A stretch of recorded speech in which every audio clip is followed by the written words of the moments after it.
மாண்புமிகு எதிர்க்கட்சி தலைவர் அவர்கள் சொல்லிட்டேங்க. சொல்லி சொல்லியாச்சு, ஏற்கனவே சொல்லியாச்சு. பேரவைத் தலைவர் ரிஃபார்ம் பண்ணிட்டு இருக்கீங்கன்னு சொல்றீங்க, பண்ணுங்க. தூத்துக்குடியில் என்ன ஆக்ஷன் எடுத்திருக்கீங்க அதை மட்டும் தெரிஞ்சுக்க விரும்புறேன்.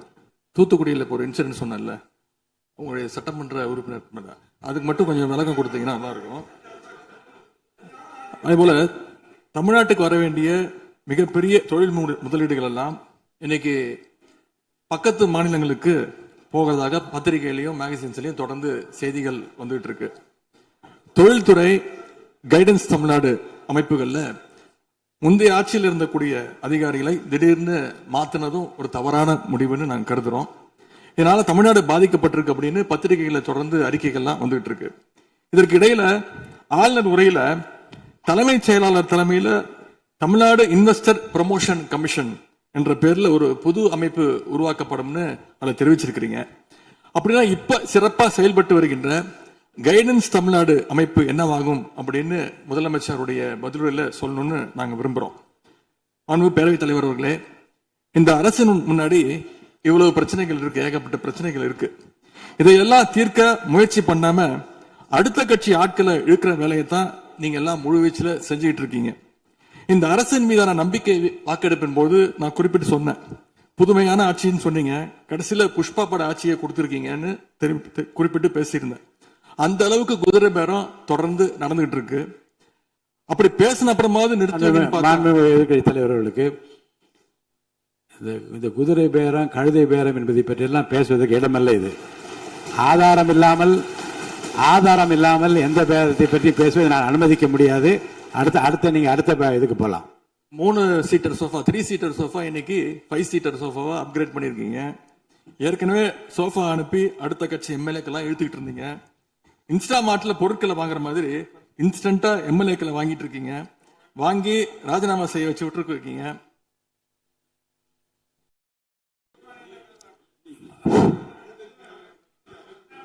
இல்ல நான் என்ன சொல்றேன், எந்த பேரத்தையும் பற்றி இங்க பேச அனுமதி கிடையாதுன்னு தான் நான் சொல்றேன். நீங்க உதாரணம் சொல்லி நீங்க திடீர்னு எடுத்தோடனே குதிரை பேரன்னு சொல்லுவது, அப்புறம் இன்னொரு பேரம் என்று சொல்லி மாண்புமிகு உறுப்பினர் சோஃபான்னு சொல்றாரு. நான் என்ன சொல்றேன்னா, எதையும் சொல்லுவதற்கு இந்த அவைக்கு உரிமை உண்டு. ஆனால் சொல்லுவதிலே உண்மை இருக்க வேண்டும். உண்மைக்கு மாறான தகவல்களுக்கு இங்க இடமில்லை. ஏன்னா அர்த்தம் இருக்குல்ல. இப்ப நீங்க ஏதோ ஒரு அர்த்தம் உள்நோக்கத்தோடு சொல்லப்படுற நீங்க சோஃபா என்று சொல்வதற்கு நீங்க ஒரு உள் அர்த்தத்தோடு ஒரு வார்த்தையை சொல்லுகின்றீர்கள், நகைத்தும் கொள்ளுகிறீர்கள். அப்ப மக்கள் அதை பற்றி என்ன நினைப்பார்கள்? சற்று விளக்கமாக ஆதாரம் இல்லாமல் சொல்லப்படுகிற எந்த வார்த்தைக்கும் எந்த குறிப்புக்கும் இங்க இடமில்லை. மாண்புமிகு எதிர்க்கட்சி தலைவர், நீங்க தொடர்ந்து பேசலாம்.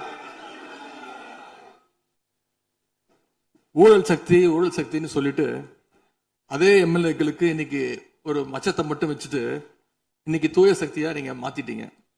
அதனால எங்களுடைய தலைவர் சமீபத்தில் சொன்னாரு, தீர்ந்து போன சக்திகள்கிட்ட திருடுற அளவுக்கு காஞ்சி போன சக்தியா இன்னைக்கு இந்த ஆட்சியாளர்கள் இருக்கிறாங்க.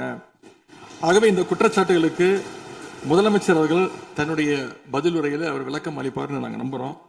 முக்கியமா இந்த ஆள் பிடிக்கிற வேலையை நிப்பாட்டிட்டு இனியாவது ஆட்சி நிர்வாகத்துல நீங்க கான்சென்ட்ரேட் பண்ணுங்கன்னு உங்களை எல்லாம் கேட்டுக்கிறேன்.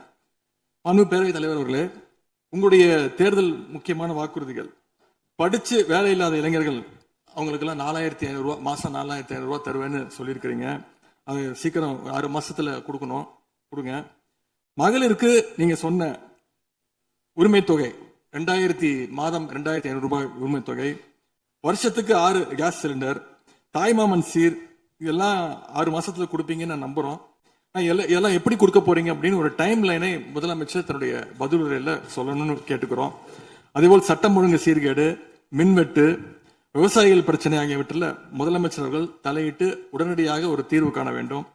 ஆளுநர் உரையில இதற்கான விளக்கம் இல்லாததால முதலமைச்சருடைய பதிலுரையாவது இதெல்லாம் இருக்கும்னு நாங்க எதிர்பார்க்கிறோம். இப்ப நான் கேட்டதுக்கெல்லாம் வழக்கம் போல பழக்க தோஷத்துல எல்லாத்துக்குமே திமுக தான் காரணம்னு எங்க மேல பழிய தூக்கி போடாம தப்பிச்சுக்காம தீர்வை நோக்கியதா முதலமைச்சருடைய பதில் இருக்கணும்னு நான் விரும்பி கேட்டுக்கொள்கின்றேன். ஆளுநர் உரையில இருமொழி கொள்கை, மாநில உரிமை, சமூக நீதி, மகளிர் முன்னேற்றம்னு திமுக சொன்னதையே ப்ளூ பிரிண்டா ஃபாலோ பண்ணி இந்த அரசுடைய கொள்கை முடிவுகளா அறிவிச்சிருக்கிறீங்க. இதை நாங்க வரவேற்கிறோம். மற்றபடி ஆளுநர் உரையில தமிழ்நாட்டுடைய வளர்ச்சிக்கான ரோடு மேப் எதுவும் இல்லைன்னு கூறிக்கொண்டு முழுக்க முழுக்க முதலமைச்சருடைய புகழுரையாகத்தான் இந்த ஆளுநரை அமைஞ்சிருக்குன்னு சொல்லி வாய்ப்புக்கு நன்றி கூறி விடைபெறுகின்றேன். நன்றி, வணக்கம். பேரவையின் இந்திய நிகழ்ச்சிகள் இத்துடன் முடிவுற்றன. மாண்புமிகு பள்ளி கல்வித்துறை அமைச்சர் பேசுங்க. ஐயா, மாண்புமிகு பேரவைத் தலைவர் அவர்களே, பேசுங்க. மாண்புமிகு பள்ளி கல்வித்துறை அமைச்சர் பேசுங்க. உட்கார். மாண்புமிகு பேரவைத் தலைவர் அவர்களே, ஒரு செய்தி விளம்பரத்துறை அமைச்சர் என்ற முறையில் இந்த மாமன்றத்தில் மதிப்பிற்குரிய எதிர்க்கட்சி தலைவர் அவர்கள் சொன்ன சில செய்திகளுக்கு சில வரி விளக்கங்களை உங்கள் மூலமாக வழங்க விரும்புகிறேன். தன்னுடைய பேச்சிலே மாண்புமிகு எதிர்க்கட்சி தலைவர் அவர்கள் சில விளக்கங்களை ஆக்கப்பூர்வமாக ஆதாரத்தோடு கூறியிருந்தால் அதை குறிப்பெடுத்து அதன்படி இந்த தமிழ்நாடு அரசு தன்னுடைய திசைவழி போக்கை சரியான முறையில் செலுத்திக் கொள்ள தயாராக தான் இருக்கிறது. நான் முதல்வன் திட்டத்தை முடக்குவதற்கோ மாற்றுவதற்கோ எங்களுக்கு எந்த திட்டமும் இல்லை. ஆனால் சில விஷயங்களை தெளிவுபடுத்த வேண்டும். 40 நாள் விரதம் முடிப்பது போல 40 நாட்கள் ஆட்சியை இந்த தாவேக அரசு நிறைவு செய்திருக்கிறது. இந்த 40 நாட்களும் பார்த்து விட்டேன், ஏமாற்றம் மட்டும்தான் மிச்சம் என்று அவர் சொன்னார். ஆனால் மக்கள் திமுகவினுடைய 40 நாள் அல்ல 5 ஆண்டுகளையும் பார்த்துவிட்டு அந்த வந்த ஏமாற்றத்தால் தான் இப்படி ஒரு தீர்ப்பை எங்களுக்கு வழங்கி இருக்கிறார்கள்.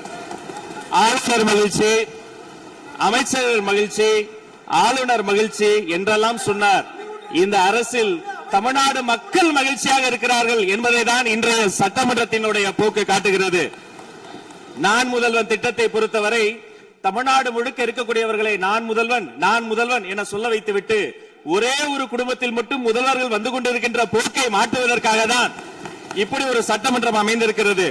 தமிழ்நாடு வரலாற்றில் முதல் முறை முதலமைச்சர் மட்டுமல்ல, மாண்புமிகு சி ஜோசப் விஜய் அவர்கள் முதல் முறையிலேயே முதலமைச்சராக இருக்கிறார். அவருக்கு பிறந்தநாள் வாழ்த்துக்களையும் சொல்லிக் கொண்டு, நிதி ஆயோக் கூட்டத்தில் மாண்புமிகு முதல்வர் சொன்னதெல்லாம் 40 நாட்கள் நீங்கள் செய்திருக்க முடியாது, அது திமுக தான் காரணம் என்று சொன்னார்கள். நானும் அதை தான் சொல்கிறேன். இன்று அவர் சொன்ன சட்டம் ஒழுங்கு, போதை பொருள் எல்லா பிரச்சனைக்கும் 5 ஆண்டு காலமாக அவர்கள் செய்த திமுக ஆட்சி தான் காரணமாக இருக்க முடியும் என்பதையும் சுட்டிக்காட்டிக் கொள்கிறேன். பள்ளி மாணவர்கள், ஒரு கல்வித்துறை அமைச்சர் தான், பள்ளி மாணவர்களினுடைய புத்தக பையிலே அன்றைய முதல்வர் ஸ்டாலின் படத்தை நாங்கள் போடவே இல்லையே என்று பெருமையாக சொன்னார். அப்புறம் ஏன் சார் லேப்டாப்ல மட்டும் அந்த படத்தை போட்டீங்க? நீங்க லேப்டாப்பில் போட்ட படத்தை எங்கள் மாணவர்கள் திண்ணர் வைத்து அழித்து விட்ட காட்சிகளும் சமூக வலைதளத்தில் பார்த்து கொண்டுதான் இருக்கிறோம். ஒரு வரியில் சொல்லுகிறேன், கோயில் பிரச்சனையை முத்தமிழறிஞர் டாக்டர் கலைஞரினுடைய வசனத்தையே சொல்கிறேன். நாங்கள் கோயில் கூடாது என்று சொல்லவில்லை, கோயில் கொடியவர்களின் கூடாரமாக மாறிவிடக் கூடாது என்றுதான் சொல்லுகிறோம். தூய்மை தொழிலாளர்களை இன்றே பார்த்து விட்டதாக முன்னாள் முதல்வர் பார்த்து விட்டதாக சொல்கிறார்கள். எங்கள் கேள்வியே அதுதான். 10 நாட்கள் ஒரு வாய் சாப்பிடாமல் உண்ணாநோம்பு இருந்த போது நானும் எனது சகோதரர்கள் அண்ணன் ஆனந்தும் மாதவம் போய் பார்த்தோமே. இன்று தூய்மை தேவதைகளை பார்க்கிற திரு ஸ்டாலின் அவர்கள் அன்னைக்கு ஏன் சார் பார்க்கல? ரிப்பன் மாளிகைக்கு அட்ரஸ் தெரியலையா? எப்படி போக வேண்டும் என்ற பாதை தெரியவில்லையா? தமிழ்நாடு எத்தனையோ திருடர்களை பார்த்திருக்கிறது. அலிபாபாவும் 40 திருடர்களையும் கூட பார்த்திருப்பீர்கள். அலிபாபாவும் ஃபியூஸ் கேரியர் திருடர்களையும் இப்போதுதான் எங்களுடைய மின்சாரத்துறை அமைச்சர் பார்த்துக் கொண்டிருக்கிறார். அதை குறித்த நடவடிக்கை எடுக்கப்பட்டுக் கொண்டிருக்கிறது. அவர்கள் மின்வெட்டை குறித்து சொன்னதற்கு மாண்புமிகு புரட்சி தலைவி அம்மா அவர்கள் இதே மாமன்றத்தில் சொன்ன ஒரு வரியை சுட்டிக்காட்ட ஆசைப்படுகிறேன். இந்த மாமன்றத்திலே தமிழ்நாட்டிற்கு மின்சார தடையை அறிமுகம் செய்த திமுக எதற்கு மின்சார தடையை பற்றி பேசுகிறது என்று அவர் கேட்டார். கலைஞர் வண்ண தொலைக்காட்சி கொடுத்தார்கள், அந்த நாட்களை பார்க்க முடியாது. கலைஞர் வண்ண தொலைக்காட்சி கரண்ட் இல்லாம கருப்பு வெள்ளையா பிளாக் அண்ட் ஒயிட்டாவே போன அந்த காலங்களை எல்லாம் மறந்துவிட்டு ஆதாரம் இல்லாமல் உண்மைக்கு புறமான செய்திகளை மாமன்றத்தில் அவர்கள் சொல்வதை இதோடு நிறுத்திக் கொள்ள வேண்டும். நேரலையை குறித்து கேட்டார்கள். எனக்கு ஆச்சரியமாக இருக்கிறது.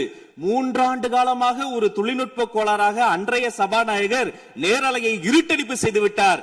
ஆனால் இன்று மாண்புமிகு சபாநாயகர் நேரலையை கொடுத்துக் கொண்டிருக்கிறார். அவருக்கு எங்கள் சார்பாகவும் நன்றியை கூறிக்கொண்டு, விவசாயிகளை குறித்து இந்த மாமன்றத்தில் ஒன்று சொல்கிறேன். தமிழ்நாடு வரலாற்றிலேயே விவசாயிகளினுடைய சங்கத்தின் தலைவர்கள் மீது குண்டாஸ் போட்ட ஒரு சர்க்கார் திமுக சர்க்கார். ஆனால் அவர்கள் கண்ணீரை போக்க நாங்கள் போராடி கொண்டிருக்கிறோம். அரசு பள்ளிகளில் எந்த கட்சிக்காரர்களும், அது தாவேகா காரர்களாக இருந்தாலும் சரி, பள்ளி மாணவர்களை தொந்தரவு செய்யாதீர்கள் என்று சொன்னதோடு மட்டுமல்ல, பெருமையோடு சொல்கிறேன், எங்கள் கட்சியினுடைய ஒன்றிய செயலாளர் அரசு பள்ளியில் சென்று ரீல்ஸ் எடுத்ததற்காக நேற்றைய தினம் கட்சியை விட்டு நீக்கியிருக்கிறார் என்னுடைய பொதுச் செயலாளர். சட்டம் ஒழுங்கு பிரச்சனை பற்றி பேசுகிறவர்களுக்கு அண்ணா பல்கலைக்கழகம் நினைவுக்கு வரவில்லையா? அண்ணா நகரில் பெத்த பிள்ளைக்கு கொடுமை நடந்ததற்கு கம்ப்ளைண்ட் கொடுக்க வந்த அப்பா அம்மா மீதை அடித்து துன்புறுத்தியது நினைவுக்கு வரவில்லையா? யார் அந்த மேலிடம் என்று கேட்பவர்களுக்கு யார் அந்த சார் என்பது நினைவுக்கு வரவில்லையா என்பதை உங்கள் மூலமாக நான் கேட்டுக்கொள்கிறேன். இடையில் ஆங்கிலத்தில் ஒரு விஷயம் சொன்னார், to remain silent. I want to quote Walter. I may not agree with what you are saying, but I am ready to give my life to defend your right to say it. எதிர்க்கட்சிகளினுடைய கருத்துகளையும் அரவணைக்கக்கூடிய மாமனிதர் இந்த மன்றத்தில் முதல்வராக உட்கார்ந்து கொண்டிருக்கிறார். ஆக்கப்பூர்வமான விமர்சனங்களை சொல்வீர்கள் என்று பார்த்தால் திரும்ப திரும்ப அரசியல் விமர்சனங்களை மட்டுமே சொல்லிக் கொண்டிருக்கிறீர்கள். இந்த சோஃபா கதையை என்னைக்கு விட போகிறார்கள்? எங்கள் தலைவர் சினிமாவை விட்டாலும் அவர்கள் அட்லி என்கிறார்கள், புஷ்பா என்கிறார்கள், ஜுராசிக் பார்க் என்பார்கள் போல் இருக்கிறது.